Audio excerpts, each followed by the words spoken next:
우리 함께하는 말씀은 갈라디아서 5장 22절과 23절 우리 말씀입니다. 갈라디아서 5장 22절과 23절 말씀입니다.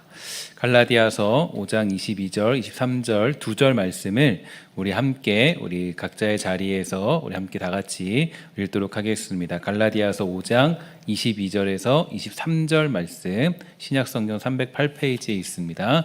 함께 읽도록 하겠습니다. 시작. 오직 성령의 열매는 사랑과 희락과 화평과 오래 참음과 자비와 양선과 충성과 온유와 절제니 이 같은 것을 금지할 법이 없느니라. 아멘. 이 땅을 살아가는 우리들은 영으로서 이 몸의 행실을 죽여야 하는 이 성화의 과정을 필수 과정으로 책임지고 있습니다. 그러나 이 문제를 책임지고 우리 자신이 해야 하는 일임과 동시에 어떤 면에서는 우리의 구원 속에서 당연하게 보장되어 있는 하나님의 인도하심이 우리에게 주신 특권이며 또한 복이라는 사실도 가르치고 있는데요. 특히 이 성화라는 것은 이제 내가 죄와 악을 피하고 대적하여 내 몸에 아직 남아있는 뿌리와 습관과 이 부패하는 모든 성질들과 싸우는 것이기 때문에 이 바울은 갈라디아서 5장 16절에서 이 다음과 같이 말해 주었습니다. 내가 이르노니 너희는 성령을 따라 행하라. 그리하면 육체의 욕심을 이루지 아니하겠다. 이렇게 말하고 있는데요. 하지만 이 허락된 구원의 완성과 이 복으로 말미암아 이 허락된 삶에서의 승리가 쉽지 않다라는 것을 저와 여러분 모두는 고백하고 있는 현실이겠죠. 이 성화의 싸움, 우리가 정말 거룩하고 경건하고 하나님의 자녀답게 살아가는 이 시대의 싸움은 바로 이 성령의 열매보다 육체의 열매가 맺히는 우리 자신을 보면서 이 좌절감과 허탈감을 가질 때가 많이 있게 됩니다. 하지만 여기서 우리가 이 허탈감 속에서도 생각해 보아야 될 말씀은 로마서 8장 29절과 30절의 말씀인데요. 이 다음과 같이 말하고 있죠. 하나님이 미리 아신 자들을 또한 그 아들의 형상을 본받게 하기 위하여 미리 정하셨으니 이는 그로 많은 형제 중에서 맏아들이 되게 하려 하심이니라. 또 미리 정하신 그들을 또한 부르시고 부르신 그들을 또한 의롭다 하시고 의롭다 하신 그들을 또한 영화롭게 하셨느니라. 아멘. 우리는 영화로운 존재가 될 것이라는 결론을 사도 바울은 제시해 주고 있습니다. 어찌되었든 무엇이 되었든 우리는 영화로운 존재, 곧 성령의 열매가 맺히게 되는 그런 하나님 나라의 백성으로서의 삶으로 변화가 됨을 우리에게 알려주고 있는 내용입니다. 많은 경우 우리가 추구하는 거룩이나 경건의 끝에 영화가 있다라고 그렇게 생각을 많이 하게 되지만, 그래서 윤리적으로 금욕적으로 자신을 치고 복종하면 어느 정도 영화로운 단계와 가까워진다고 착각을 할 때가 있게 되지만, 성경이 우리에게 내려주는 중요한 결론은 바로 저와 여러분들 모두가 하나님의 은혜와 그분의 인도하심으로 말미암아 반드시 그 영화로운 자리에 서게 된다는 것을 우리에게 알려주고 있습니다. 그래서 우리가 요즘 묵상하고 있는 이사야서를 좀 살펴보게 되면은요, 이사야서가 절망 중에도 하나님의 나라와 그 영광된 자리를 선포하게 될 때 그것을 단계적인 결과로 이야기하지 않고 결론적인 이야기, 즉 남은 자들이 반드시 만나게 되는 하나님의 나라에 대해서 선포해주고 있습니다. 너희가 노력하면, 너가 열심히 수련하면 어떤 자리까지 가게 되면 그 나라가 주어질 것이다, 이런 얘기가 아니라 그 하나님의 주시는 일방적인 약속이고 또 하나님이 주시는 은혜로서 우리는 그 영광스러운 나라에 가게 됨을 성경은 우리에게 알려주고 있다라는 거죠. 그러면 우리는 왜 육체의 열매를 버리고 이 성령의 열매를 맺는 싸움을 해야 하는 걸까요? 이미 우리에게 허락된 복들이 있음에도 불구하고 왜 그렇게 우리는 해야 될까요? 요한복음 15장 16절은 말하기를 다음과 같이 말하고 있습니다. 너희가 나를 택한 것이 아니요 내가 너희를 택하여 세웠나니 이는 너희로 가서 과실을 맺게 하고 또 너희 과실이 항상 있게 하여 내 이름으로 아버지께 무엇을 구하든지 다 받게 하려 함이니라. 아멘. 이것은 우리를 향한 아버지의 소원이고 장차 우리들에게 맺혀질 성령의 열매를 의미합니다. 그러니까 열매를 맺어야 되는 이유, 우리가 살아가면서 성령의 열매를 맺도록 하기 위해서 우리의 삶에서 노력하고 시도하고 도전하고 또 우리가 힘을 기울이며 열정을 쏟아야 되는 이유는 다른 것이 아니라 우리가 열매를 맺게 되면 바로 우리 하나님께서 영광을 받으시기 때문입니다. 그래서 우리가 이 열매를 맺는 싸움은 선택이 아닌 이 절대적인 것임을 성경은 우리에게 알려주고 있는 것이겠죠. 그러면 어떻게 우리는 이 열매를 맺을 수 있을까요? 요한복음 16장 7절에 보면 다음과 같이 말하고 있습니다. 그러하나 내가 너희에게 실상을 말하노니 내가 떠나는 것이 너희에게 유익이니라. 내가 떠나지 아니하면 보혜사가 너희에게로 오시지 아니할 것이요 가면 내가 그를 너희에게로 보내리니 그가 와서 죄에 대하여 의에 대하여 심판에 대하여 세상을 책망하시리라. 아멘. 바로 성령께서 그 열매를 맺게 하신다라는 이야기입니다. 그러므로 우리가 성령의 열매를 맺는 방법은 바로 우리 안에 계신 성령님과 어떤 관계를 맺고 살아가는 데 있습니다. 그래서 이 갈라디아서 5장 16절과 17절은 말하기를 내가 이르노니 너희는 성령을 쫓아 행하라. 그리하면 육체의 욕심을 이루지 아니하리라. 육의 소욕은 성령을 거스리고 성령의 소욕은 육체를 거스리나니 이 둘이 서로 대적함으로 너희의 원하는 것을 하지 못하게 한다. 이렇게 우리에게 알려주고 있습니다. 여기서 소욕은 영어로 이 패션, 즉 열정이란 단어인데요. 이 단어 자체는 악한 것도 아니고 또 선한 것도 아닌 이 가치 중립적인 단어입니다. 그래서 이 소욕이 악한 육신과 함께하게 되면 악하게 되고 성령과 함께하면 이 소욕은 선한 것이 되는 것이겠죠. 18절을 쉬운 성경으로 보면 성령께서 이끄신 대로 살면 여러분은 율법 아래 있지 않게 될 것이다. 이렇게 이야기하는데요.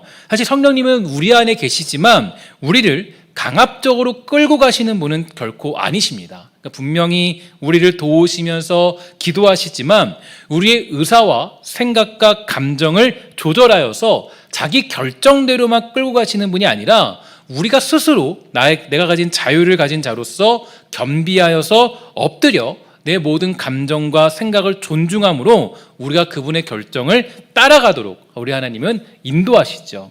계속적으로 요즘 우리가 이 시대에 살고 있으면서 느끼는 것은 너무나 많은 오해와 지적과 공격들이 교회를 압박하고 있다는 것을 목격하게 됩니다.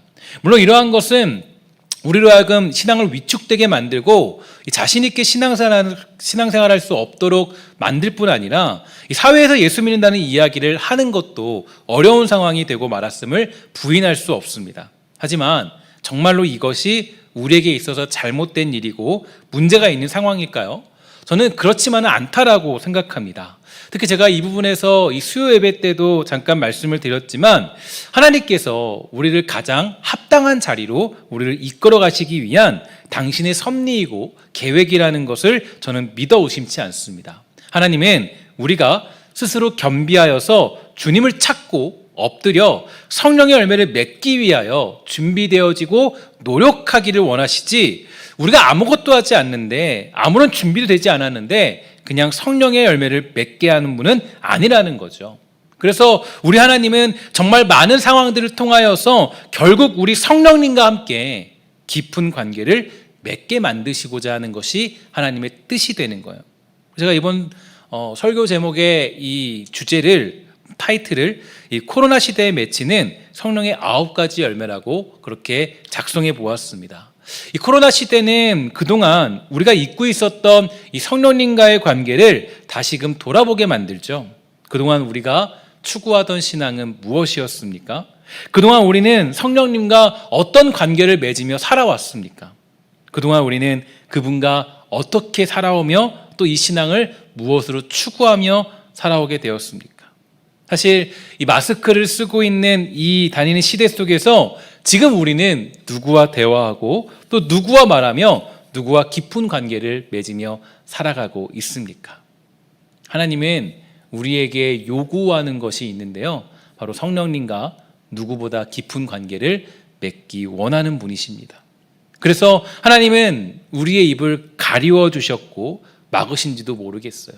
저는 이게 우리에게 주시는 굉장히 중요한 메시지라고 생각합니다. 제가 앞에도 말씀드렸지만 성령께서 우리와 깊은 관계를 맺기 원하시고 그것이야말로 성령의 열매가 맺히는 것이기 때문에 우리 하나님은 가장 합당한 길로 우리가 바로 우리 성령님과 깊은 관계를 맺을 수 있는 시간들을 허락해 주신 거겠죠. 프랭크 루박은요 다음과 같이 기도했습니다. 저는 매 순간 하나님을 제 생각 안에 모시는 일을 잘 해내고 싶습니다. 저는 모든 생각을 하나님과 의논하는 과정에서 하고 싶습니다. 하나님을 향하여 마음문을 열 때마다 언제나 놀라울 정도로 지혜를 받지만 하나님을 망각할 때마다 언제나 지혜가 부족해지기 때문입니다. 제 모든 생각과 모든 것을 하나님께로 가져가는 것을 가르치소서. 그리하여 하나님으로부터 멀리 떨어진 생각들을 구하지 않게 하시고 언제나 항상 하나님과 동행하도록 하소서. 저는 이 기도가 굉장히 우리들에게 필요한 기도의 내용이라고 생각이 돼요.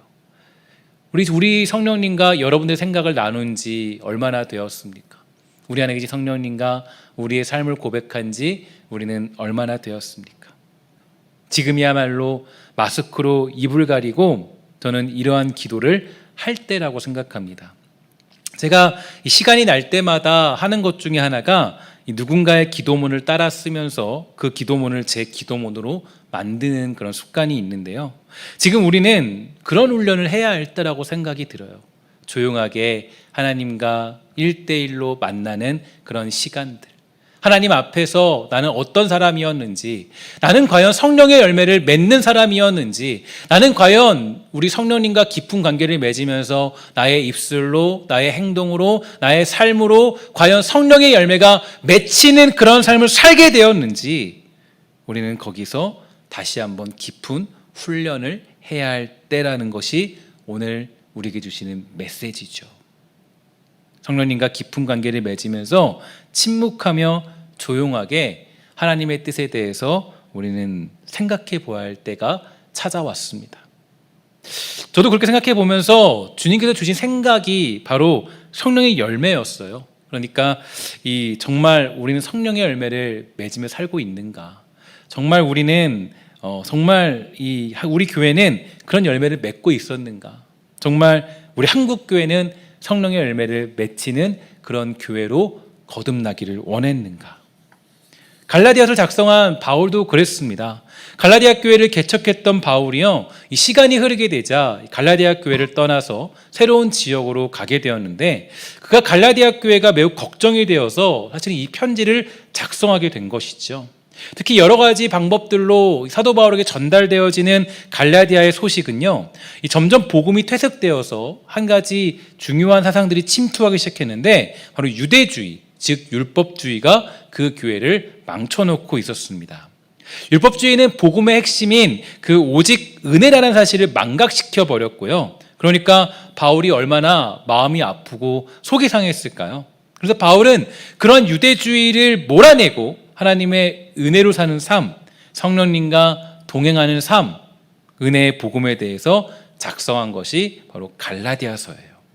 오늘 우리가 맞이하는 이 현실이요, 마치 갈라디아서와 같은 역할을 하는 편지가 쓰여진 상황입니다. 저는 이번 일들을 맞이하면서 여러 방면으로 하나님의 뜻을 묵상해보고 생각해보았습니다. 그런데 이번 사건들을 통하여서 한국교회가 가지고 있는 무시무시한 병을 하나 확인하게 되었는데 그것은 누군가를 정죄하면서 자신을 의롭게 만드는 바리새주의가 우리 한국교회 안에 아주 급격하게 침투되어 있다는 것을 알게 되었습니다. 이번 일이 터지자 한국교회는요, 이 두 개의 그룹이 존재하기 시작했어요. 한쪽 그룹은 그래도 예배라는 건 대면 예배지라고 주장하는 그런 쪽과 또 한쪽 그룹은 나라의 법을 존중하며 비대면 예배를 드리다는 쪽이었습니다. 그런데 조금 신기한 일이 벌어졌어요. 어떤 일이냐? 이 두 그룹이 서로를 비방하기 시작한 거예요. 대면 예배를 주장하는 쪽은 비대면 예배가 어떻게 예배일 수 있냐? 그런 반쪽짜리 예배를 드릴 거면 예배 드리지도 마라. 이렇게 정죄하기 시작했습니다. 하지만 정말 여러분, 비대면 예배가 반쪽짜리 예배라고 말할 수 있을까요? 사실 초대교회를 보면 그렇지 않다는 것을 잘 알 수 있는데요. 많은 교회들이 바울을 만나지도 못하고 또 사도들을 보지도 못하고 그들이 보낸 편지로만 예배를 드리는 경우가 매우 많았습니다. 설교자는 세워져 있지 않으니까 그런 편지를 받으면서 지금의 온라인 예배처럼 드렸기 때문에 여러 가지 상황과 정황으로 볼 때 그것을 반쪽짜리 예배라고 하기에는 조금 문제가 있다라는 거죠. 물론 그렇다고 해서 비대면 예배가 이 대면 예배를 주장하는 쪽을 정죄할 수는 또 없어요. 그렇지만 이 온라인 예배를 드리는 교회들이요, 이렇게 얘기할 때도 있죠. 야, 이런 시기에 무슨 대면 예배를 드린다고 난리야. 국민들이 뿔나 있고 세상이 지금 전염병인데, 이렇게 얘기할 때도 있어요. 그래서 대면 예배를 드리는 교회를 반박하면서 정죄하는 모습도 살펴볼 수 있었습니다. 야, 저런 무식한 믿음 같으니. 하지만 우리는 대면 예배를 드리겠다라는 그 마음도 이해하고 받아줘야 돼요. 여러 가지 상황과 여건들이 불합리한 건 사실이고, 또 수많은 고민과 결정 속에서 그런 일을 시행한 것이기 때문에 사실은 비대면 예배를 드리는 쪽이나 대면 예배를 드리는 쪽이나 우리는 서로 격려하면서 하나님의 영광이 드러나고 그분께 올바른 예배를 드리도록 하는 것이 맞지만, 한국교회 안에 잠들어 있던, 아주 우리에게 그렇게 스며들어 있던 무서운 바리새의 주의가 한국교회를 얼마나 옳지 못한 곳으로 이끌고 있었는가를 살펴볼 수 있습니다. 하나님이 기뻐하시고 우리를 통하여서 이루고자 하는 것은 성령의 열매입니다. 이 성령의 열매를 맺도록 하고자 하시기 위해서 하나님은 이런 방법과 저런 방법을 동원하여서 우리가 스스로 그 열매를 맺고자 하는 삶을 살도록 인도하실 것입니다. 저는 지금 이 순간이요, 바로 우리가 진정한 성령의 열매를 맺는 중요한 때라고 생각합니다. 제가 동역자들과 식사를 하면서요, 그런 마음이 들었어요. 맞다. 그동안 우리 한국교회가 사랑으로 누군가를 돕고 무엇을 했다라고 생각했지만, 사실 교회가 세상에서 인정받아 교회를 성장시키려고 한 것은 아니었나, 이런 생각이 들었어요. 우리는 하나님의 사랑을 받아서 그 사랑을 따라서 사랑의 열매를 맺어야 되지만, 많은 경우 그 이유가 옳지 못할 때가 많이 있었다라는 거죠. 정말 우리의 사랑은 순수한 사랑이었나? 정말 우리의 열매는 순수한 열매였나? 정말 주님을 사랑하는 마음으로서 우리의 동기는 순수했는가? 성령님과 깊은 관계 속에서 사랑과 온유와 절제와 같은 그런 열매를 맺는 교회였는가? 우리는 지금 생각해 보아야 할 때입니다. 제가 이 설교를 준비하면서 오전에 한 책을 잠깐 봤는데요, 그 책을 보면서 이 존 파이퍼 목사님의 이야기가 한 가지 눈에 들어와서 소개를 하려고 합니다. 존 파이퍼 목사님이 이런 예화와 이런 얘기를 들었어요. 아브라함을 교회의 담임 목사라고 생각해 보십시오. 주님이 내가 너를 축복하여 너의 사역을 변형시키겠다라고 말씀하십니다. 그런데 교회는 여전히 아이를 잉태하지 못하고 있으며 아이를 낳지 못하고 있습니다. 아브라함이 무엇을 합니까? 그는 하나님께 초자연적으로 개입하실 것이라는 믿음을 포기하기 시작합니다. 그는 늙어가고 있습니다. 그럼에도 그의 아내는 여전히 아이를 잉태하지 못합니다. 그래서 그는 하나님이 약속하신 아들을 초자연적 개입 없이 얻어보기로 결정합니다. 그는 자기 아내의 여종 하갈과 동침합니다. 그러나 그 결과는 약속의 자녀가 아닌 육신의 자녀 이스마엘이었습니다. 구 하나님은 사라가 너에게 아들을 낳아주겠다라고 말씀하시죠. 이 말씀을 듣고 아브라함은 충격을 받고 깜짝 놀랍니다. 그래서 아브라함은 하나님께 아뢰게 돼요. 이스마엘이나 하나님 앞에 살기를 원해요. 그는 자신의 육신의 일로 인해 하나님의 약속이 성취되기를 원해요. 그러나 하나님 말씀하세요. 뭐라 그러죠? 아니야, 내 아내 사라가 내게 아들을 낳으리니, 이렇게 말씀하셨어요. 하지만 사라는 그때 몇 세였죠? 90세였어요. 그녀는 일생 아이를 잉태하지 못했고 이제 여성의 그런 생리도 끊어진 상태였습니다. 아브라함은 100세였어요. 약속의 자녀를 위한 유일한 희망은 초자연적인 개입입니다. 바로 이 점이 약속의 자녀가 뜻하는 바라는 거예요. 즉 육정으로나 사람의 뜻으로 나지 아니하고 오직 하나님께로부터 난 자들이라는 이 말씀이 그 자리에 나타나게 된 거죠. 이 땅에서 하나님의 자녀로 여겨질 자들은 오직 초자연적으로 나아진 약속의 자녀들 뿐입니다. 여러분, 갈라디아서 4장 28절에 보면요, 바울이 얘기했어요. 너희는 이삭과 같이 약속의 자녀라라고 그렇게 말했습니다. 너희는 육체를 따라 난 것이 아니라 성령을 따라 났도다, 이렇게 얘기했어요. 자, 그런데 한번 아까 그 처음의 이야기를 생각해 볼게요. 다시 아브라함을 목사로 생각해 봅시다. 목사는 하나님께서 교회의 성장을 약속하셨다라고 믿고 있었지만 그의 교회는 그렇게 성장하는 모습을 보이고 있지 않았습니다. 이제 그는 초자연적인 개입을 기다리기 지쳤습니다. 그는 단지 인간적인 방책인 하갈에게 돌아서서 성령의 초자연적 역사 없이도 사람을 교회로 이끌어들일 수 있다라고 결정합니다. 그래서 수많은 세미나와 전도 컨퍼런스들을 돌아다니면서 방법들을 찾습니다. 유명 연예인들을 불러서 간증케 합니다. 사람들이 관심 가질 만한 세미나들을 개최하고 사람들을 즐겁게 할 프로그램들과 감동을 줄 수 있는 예화와 단기 훈련들을 시행합니다. 그러나 그것은 이삭의 교회가 아닙니다. 하나님의 자녀가 아니라 육신의 자녀인 이스마엘의 교회가 될 것입니다. 하나님은 이러한 성공의 위험에서 우리를 건져내십니다. 제가 이 글을 보는데 참 뭐랄까요, 정말 제가 하고 싶은 얘기를 너무 잘 설명을 했더라고요.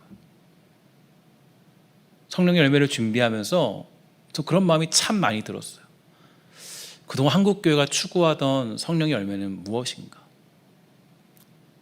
어저께 SNS를 잠깐 보면서 누군가가 글을 썼어요. 그분이 뭐라고 글을 썼냐면 목사님인데 자기의 글이, 자기의 설교문이 국민일보에 기재되었으니까 너무 감사한 일이다. 그래서 내 설교문을 이렇게 해서 한번 봐라. 설교문이 SNS에 올라왔어요. 읽어봤더니 뭐 특별한 그런 얘기는 없어요. 근데 거기에 아래에 다 뭐가 돼 있냐면 교회 광고가 다 써져 있어요. 제가 그걸 보면서 참 뭐가 화가 났어요. 괜히. 아니 도대체 한국교회가 어디로 흘러가는 건가? 저도 한 교회를 맡고 있는 담임 목사지만 참 그래요. 뭔가 이 교회는 사실 소식을 사람이 많이 모이도록 하면 좋겠죠. 그동안 한국교회는 어떤 길로 새롭게 되고 있었는지, 요즘 우리가 이런 사태를 겪으면서 저에게 드는 마음과 하나님이 주시는 그런 메시지는 우리를 다시 새롭게 하시고자 하는 하나님의 뜻이 주어지고 있음을 저는 생각해 보고 있습니다. 그동안 우리가 맺은 열매들이 어쩌면 성령의 열매가 아니라 아쉽게도 정말 썩어버릴 그런 열매들을 맺고 있진 않았나.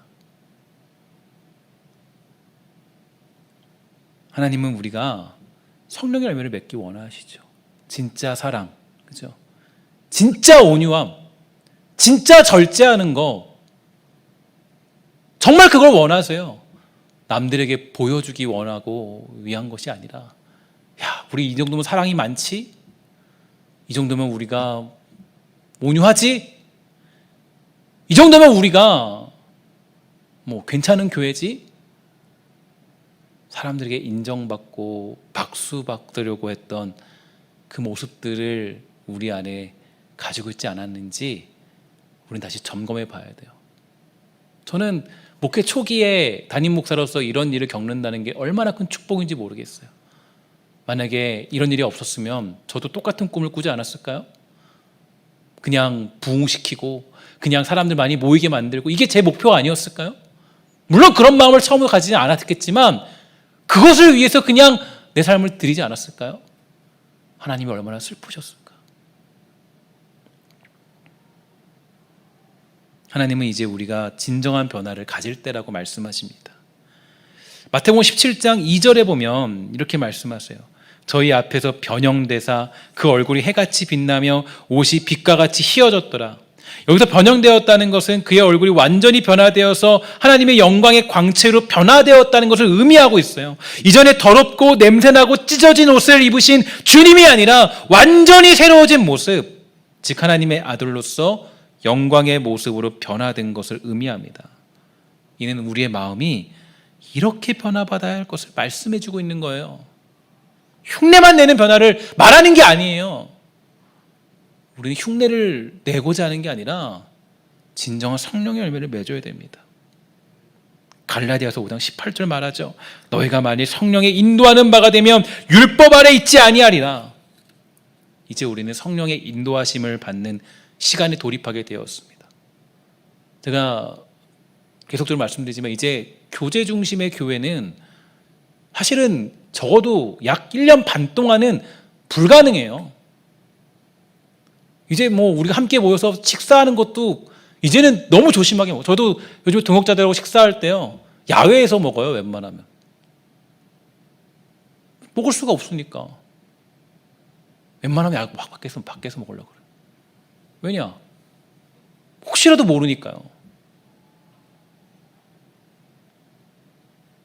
이제 개인적인 시간이에요. 신앙은 개인적인 이제 신앙의 싸움에 돌입하게 된 거예요. 그럼 뭐 해야 돼요? 이 시기를 보낼 때 우리 안에 계신 성령님의 음성에 귀 기울일 때가 된 거예요. 그는 우리를 말씀으로 인도하시기 때문에 말씀을 듣고 읽고 묵상하는 데 집중하셔야 돼요. 또한 조용히 하나님 앞에 자신을 내려놓고 기도하는 시간을 가지기를 주의 이름으로 간절히 부탁을 드리겠습니다.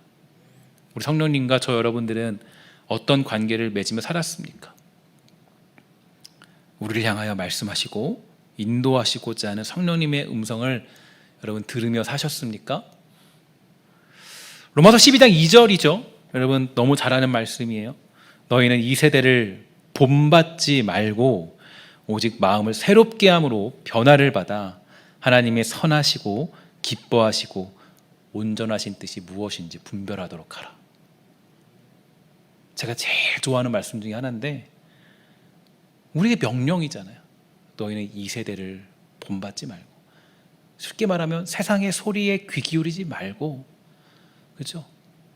세상의 박수 소리에, 세상의 갈채에 끌려가지 말고 너는 마음을 새롭게 해서 변화를 받아 하나님의 음성, 성령님의 음성, 우리를 향하여 말씀하시는 성령님의 메시지, 거기에 기울여서 기뻐하시고 온전하신 뜻이 무엇인지 분별하여 살아가라는 주님의 명령이에요. 지금은 이 말씀을 우리 영혼들 깊이 새길 때입니다. 저도 목회자로서 목회자의 본질에 충실할 것입니다. 여러분들도 성도로서 더욱 하나님의 말씀을 사모하고 나아가 성령님과 깊은 관계를 맺으며 성령의 열매를 맺고 살아가는 아름다운 신성의 권속 하나님의 자녀들이 되기를 주의 이름으로 간절히 부탁을 드리겠습니다. 사랑하는 여러분, 마지막으로 말씀드리면 기독교는 핍박당하지 않은 적이 없어요. 심지어 오해받지 않은 적이 없습니다. 사람을 잘 섬겨도, 세상을 잘 섬겨줘도 사실은 그러지 않은 적이 없어요. 기독교가 처음 한국에 들어왔을 때 기독교는 악한 종교였습니다. 사람들은 저 교회가 마을을 망친다고 돌을 던지고 불을 질렀어요. 그리스도인들, 예수쟁이들은 핍박을 당하며 살았습니다. 그러나 그 핍박과 예수쟁이가 되면서도 그들이 살아갈 수 있는 이유가 뭔지 아십니까? 바로 무엇보다 성령님과 깊은 관계를 맺고 살았기 때문이에요. 그게 우리의 믿음이에요. 제가 너무나도 요즘에 그런 걸 많이 느껴요. 야, 그동안 교회는, 그동안 우리의 신앙, 특히 교회라고 봤을 때 교회는 세상의 박수 소리에 너무 민감했구나, 너무 예민했구나. 세상에서 박수 쳐주는 걸로 우리가 복음 전할 수 있겠습니까? 여러분, 이웃 사랑 그거 하나만으로 복음 전할 수 있는 거 아니에요. 아까도 존 파이퍼 목사님이 말씀해 주셨지만 너무 정확해요. 이스마엘의 자녀들은 택함받은 자녀들이 아니에요. 우리의 노력과 우리의 힘으로 그냥 우리가 어떤 사랑을 베풀어서 그래서 와서 예배하는 거, 그걸로 우리가 할 수 없어요. 초자연적인 자녀들. 세상이 우리를 비난하고 손가락질해도요, 너무 거기에 주눅들지 맙시다. 사실 제일 주눅든 사람 중에 하나가 전데, 저는 목사니까 뭐 어디 가도 목사예요. 뭐 사실 이렇게 그 명찰을 달고 있잖아요. 오늘 아침에도 나오는데 명찰이 그대로 달려 있어요. 담임 목사 이대희라고 되어 있잖아요. 근데 그냥 이걸 빼고 갈까 아니면 달고 그냥 나올까? 달고 그냥 나왔어요. 사실 왜냐면 이게 두렵더라고요. 누가 혹시 담임 목사 보면서 야, 저 또 교회 가네. 넥타이 메고 나오면서 또 교회 가는구나. 야, 이날에도 교회 가는구나. 사실 제일 두려운 사람이 저인데 저에게 하는 말이에요. 또 여러분들에게 동의시하는 말이에요. 여러분, 우리 너무 세상의 소리에 너무 우리 예민하게 받아들이지 말고 우리가 가장 지금 귀 기울여야 될 소리는 우리 안에서 말씀하시는 성령님의 음성일 줄 믿습니다. 여러분, 우리 정말 그 성령님의 음성에 한 주 동안 또 이 시기를 보낼 때 가깝게 살아갈 수 있는 저와 여러분 되기를 주의 이름으로 부탁을 드리겠습니다. 우리는 세상이 즐거워하는 열매를 맺기 위해 노력했다면, 세상이 박수 쳐주는 열매를 맺으려고 살아왔다면, 이제 우리는 순수하게 성령의 열매를 맺고자 하는 신앙으로 돌아가야 됩니다. 사랑하는 주 백성들 모두가 우리 그 열매를 맺게 되는 코로나 시대, 전염병의 시대가 또 우리에게 아주 중요한 기회와 변화의 순간이 되기를 주의 이름으로 간절히 축원합니다. 기도하도록 하겠습니다. 오 주님, 우리가 이 땅을 살아갈 때 성령님의 소리에 우리가 귀 기울이지 못하고 세상의 소리에만 끌려다녔던 그 모습을 보면서 우리의 죄악들을 살펴봅니다. 하나님, 정말 복음을 알리고 세상에 그리스도의 십자가를 알리기보다는 우리가 그저 교회를 늘리고 그저 세상의 박수 소리에 예민하게 민감하게 반응했던 우리들의 모습을 용서해 주시고 오직 우리 안에 계신 성령님의 음성에 귀 기울여 성령의 열매를 맺고 살아가는 귀하고 아름답고 복된 성도가 되도록 우리 한 명 한 명을 지켜 주시옵소서. 모든 말씀 예수 그리스도의 이름으로 간절히 기도합니다. 아멘.